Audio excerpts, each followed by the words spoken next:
व बिही नस्तईन अम्मा बाद फ़अऊज़ु बिल्लाहि मिनश्शैतानिर्रजीम बिस्मिल्लाहिर्रहमानिर्रहीम।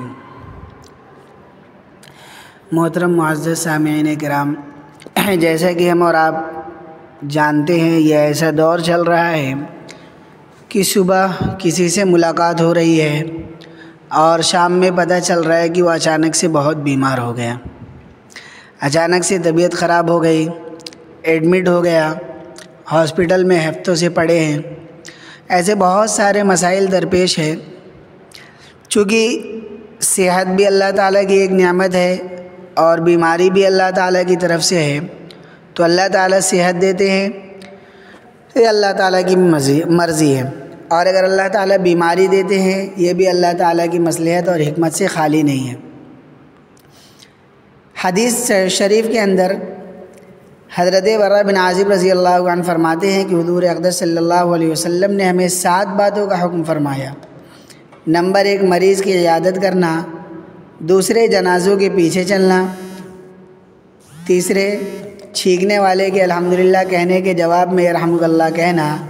चौथे, कमज़ोर आदमी की मदद करना। पाँचवें, मज़लूम की इमदाद करना। छठे, सलाम को रिवाज देना। सातवें, कसम खाने वाले की कसम को पूरा करने में ताउन करना। ये सातों चीज़ें जिनका हुज़ूर सल्लल्लाहु अलैहि वसल्लम ने इस हदीस में हुक्म फरमाया है, बड़ी अहमियत रखती है। इसलिए एक मुसलमान की ज़िंदगी के आदाब में से है कि वो इन बातों का एहतिमाम करे। इसलिए इन सातों चीज़ों को तफसील के साथ अर्ज़ करता हूँ। अल्लाह ताला हम सब को इन बातों पर सुन्नत के मुताबिक अमल की तौफ़ीक़ अता फ़रमाए। सबसे पहली चीज़ जिसका हुज़ूर सल्लल्लाहु अलैहि वसल्लम ने हुक्म फरमाया वो है मरीज़ की इयादत करना और बीमार की बीमार पुरसी करना। मरीज़ की इयादत करना ये मुसलमान के हुकूक़ में से भी है और यह ऐसा अमल है जिसको हम सब करते हैं। शायद ही दुनिया में कोई ऐसा शख्स होगा जिसने ज़िंदगी में कभी बीमार पुरसी ना की हो। लेकिन एक बीमार पुरसी तो सिर्फ़ रस्म पूरी करने के लिए की जाती है कि अगर हम इस बीमार की इयादत करने के लिए ना गए तो लोगों को शिकायत होगी।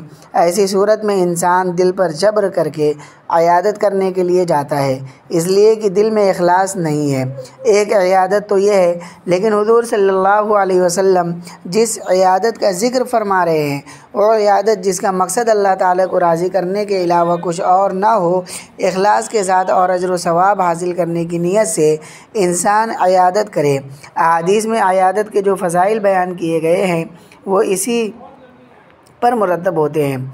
मसलन आप एक शख्स की इयादत करने जा रहे हैं और दिल में ये ख़याल है कि जब हम बीमार पड़ेंगे तो ये भी हमारी इयादत के लिए आएगा, लेकिन अगर ये हमारी इयादत के लिए नहीं आएगा तो फिर आइंदा हम भी इसकी इयादत के लिए नहीं जाएंगे। हमें इसकी इयादत की क्या ज़रूरत है। इसका मतलब ये है कि ये मिलना मरीज़ से बदले के लिए हो रही है, रस्म पूरी करने के लिए हो रही है ये इयादत। ऐसी इयादत पर कोई सवाब नहीं मिलेगा। लेकिन जब इयादत करने से अल्लाह ताला की रज़ा मकसूद हो तो इस सूरत में आदमी ये नहीं देखता कि मैं जब बीमार हुआ था उस वक्त ये मेरे इयादत के लिए आया था या नहीं, बल्कि वो ये सोचता है कि अगर ये नहीं भी आया था तब भी मैं इसकी इयादत के लिए उसके पास जाऊंगा, क्योंकि नबी अकरम सल्लल्लाहु अलैहि वसल्लम ने इयादत का हुक्म दिया है। इससे मालूम हो जाएगा कि ये इयादत खालिसतन अल्लाह के लिए की जा रही है और हुज़ूर अक़दस सल्लल्लाहु अलैहि वसल्लम की सुन्नत पूरी करने के लिए की जा रही है। ये शैतान हमारा बड़ा दुश्मन है। इसने हमारी अच्छी खासी इबादतों को मलिए मेट कर रखा है।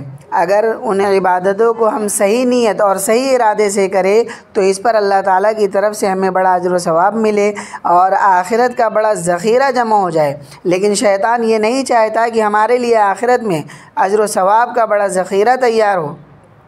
इसलिए वो हमारी बहुत सी इबादतों में हमारी नीयतों को ख़राब करता रहता है। मसलन अज़ीज़ों और रिश्तेदारों या दोस्त अहबाब से मेल मुलाकात करना, उनके साथ उसने सलूक करना, उनको हदिया देना और तोहफ़ा देना, ये सब बड़े अजर व सवाब के काम है और सब दीन का हिस्सा है और अल्लाह ताला को बहुत महबूब है और इन कामों पर अल्लाह ताला की तरफ से बड़े अजर व सवाब के वादे हैं।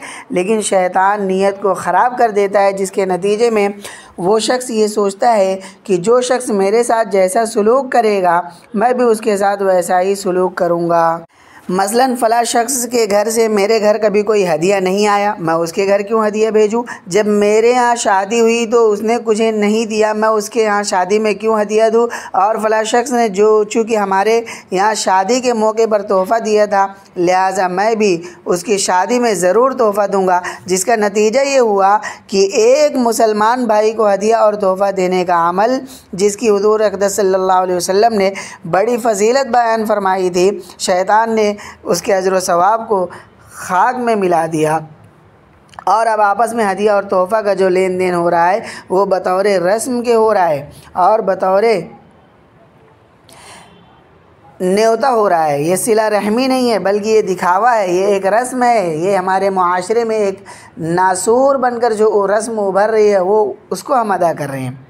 हालांकि अल्लाह के रसूल सल्लल्लाहु अलैहि वसल्लम ने फरमाया, तहाद्दौ तहाब्बु, आपस में हदिया लेते देते रहो, मोहब्बत पैदा होगी। जिसको हमने रस्म और रिवाज में बदल दिया, जिससे हमारा सवाब ज़ाय हो गया। सिला रहमी वो है जो इस बात को देखे बग़ैर की जाए वो दूसरे ने मेरे साथ क्या सलूक किया था। हुज़ूर सल्लल्लाहु अलैहि वसल्लम की तालीमात पर कुर्बान जाइए। आपने फरमाया वो शख्स सिला रहमी करने वाला नहीं है जो मुकाफ़ात करे और बदला दे और हर वक्त इस नाप तौल में लगा रहे कि उसने मेरे साथ कैसा सलूक किया था और मैं उसके साथ कैसा सलूक करूँगा। बल्कि सिला रहमी करने वाला दर हकीकत वो शख्स है कि दूसरे शख्स के कता रहमी करने के बावजूद ये उसके साथ सिला रहमी करे। या मसलन दूसरा शख्स जो इसके लिए कभी कोई तोहफ़ा नहीं लाया लेकिन ये उसके लिए तोहफ़ा लेकर जा रहा है और इस नीयत से ले जा रहा है कि हदिया देने का मकसद तो अल्लाह ताला को राज़ी करना है और हुज़ूर की सुन्नत पर अमल करना है। लिहाजा अब दूसरा शख्स ये हदिया दे या ना दे, मैं तो हदिया दूँगा, इसलिए कि मैं बदले का कायल नहीं हूँ, मैं इसको दुरुस्त नहीं समझता। हकीकत में ऐसा शख्स सिला रहमी करने वाला है। लिहाजा हर मामले में तराजू लेकर मत बैठ जाया करो कि उसने मेरे साथ कैसा सलूक किया था, जैसा उसने किया था मैं भी वैसा ही करूँगा। ये गलत है, बल्कि सिला रहमी को इबादत समझकर अंजाम देना चाहिए। जब आप नमाज़ पढ़ते हैं तो क्या उस वक्त आपको ये ख़याल आता है कि मेरा दोस्त तो नमाज़ नहीं पढ़ता इसलिए मैं भी नहीं पढ़ता, ये मेरा दोस्त या मेरा दोस्त जैसी नमाज़ पढ़ता है मैं भी वैसी ही नमाज़ पढ़ूं?